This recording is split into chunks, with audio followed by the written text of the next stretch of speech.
শ্বশুরবাড়িতে গিয়ে দেখলাম শাশুড়ির মন বিস্মিত এবং দুঃখিত। মুখে হাসি নেই, কেমন চুপচাপ হয়ে গেছে। ব্যাপার কি? স্ত্রীকে ডেকে নিয়ে গিয়ে শাশুড়ি মা বিড়বিড় করে কি যেন বলছে। ওনার কথায় স্ত্রী একটু রাগান্বিত হলো। মনে হলো কিছু ঘটে গেছে এ বাড়িতে। স্ত্রী ফিরল মুখ ভার করে। জিজ্ঞেস করলাম, কিছু হয়েছে?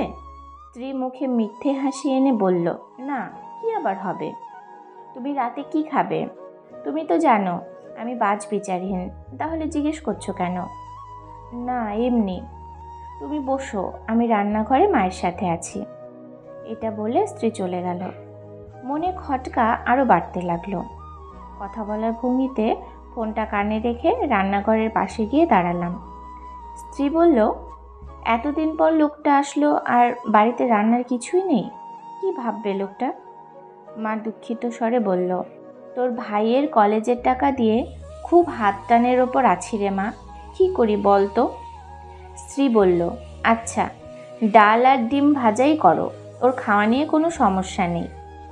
মা চাপা স্বরে বলল, নতুন জামাই আসলো বাড়িতে, অথচ ভালো মন্দ খাওয়ানোর সামর্থ্যও নেই আমাদের। এসব শুনে ভীষণ ব্যথিত হলাম। আমাকে খাওয়ানো নিয়ে কেউ যে এতটা ব্যস্ত হয়ে পড়তে পারে সেটা আমার ধারণাও ছিল না। রাতেই বের হলাম বাজারের উদ্দেশ্যে। বাজার থেকে মাছ, তরকারি, রান্নার উপকরণ যা লাগে সব কিনে বাড়ি ফিরলাম। হাত ভর্তি বাজারের ব্যাগ দেখে স্ত্রী বলল, তুমি কি বাজার করলে? হ্যাঁ, আসার সময় দেখলাম বড় মাছটা রেখেছে, দেখি ভীষণ লোভ হলো, তাই নিয়ে এলাম। ব্যাগ থেকে মাছটা বের করে উঠোনে রেখে বললাম, মা কোথায় গেলেন? মা এসে বাজার ভর্তি ব্যাগ দেখে বলল, ও মা, এইসব বাজার কে আনলো? স্ত্রী বলল, কে আবার, তোমার জামাই নিয়ে এসছে। মা বোধহয় লজ্জা পেলেন, কিছু বললেন না। আমি বললাম, মা, আমি মাছটা কেটে দিচ্ছি, আপনি ঝটপট রেঁধে ফেলুন তো, আপনার হাতের রান্না বহুদিন খাই না। মা উৎসুক হয়ে বাজার ভর্তি ব্যাগ নিয়ে রান্নাঘরে যেতে যেতে বলল, কি বোকা ছেলে দেখো তো, শ্বশুর বাড়িতে এসে বাজার করতে গেছে। রাতে সবাই মিলে হইচই করে খাবার খেয়ে কিছুক্ষণ গল্প করে শুতে গেলাম। ঘরে এসে স্ত্রী টলমল চোখে বলল, তুমি লুকিয়ে আমার আর মায়ের কথা শুনে এসব বাজার করে নিয়ে এসেছো, তাই না?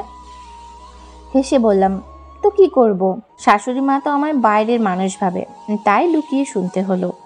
এসব কি বলো তুমি? মা শুনলে ভীষণ কষ্ট পাবে, এত ভালোবাসে তোমায়। ঠিকই বলেছি, ভালোবাসলে আমায় খাওয়া নিয়ে কেন এত ব্যস্ত হতে হবে? আমি কি বাইরের লোক? কই, তোমার খাওয়া নিয়ে তো ব্যস্ততা, মন খারাপ নিয়ে থাকেনি।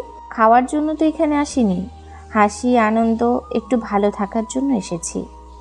বাবা মা তাদের সাধ্য মতো যা রান্না করে খাওয়াবে আমি তাই খাবো।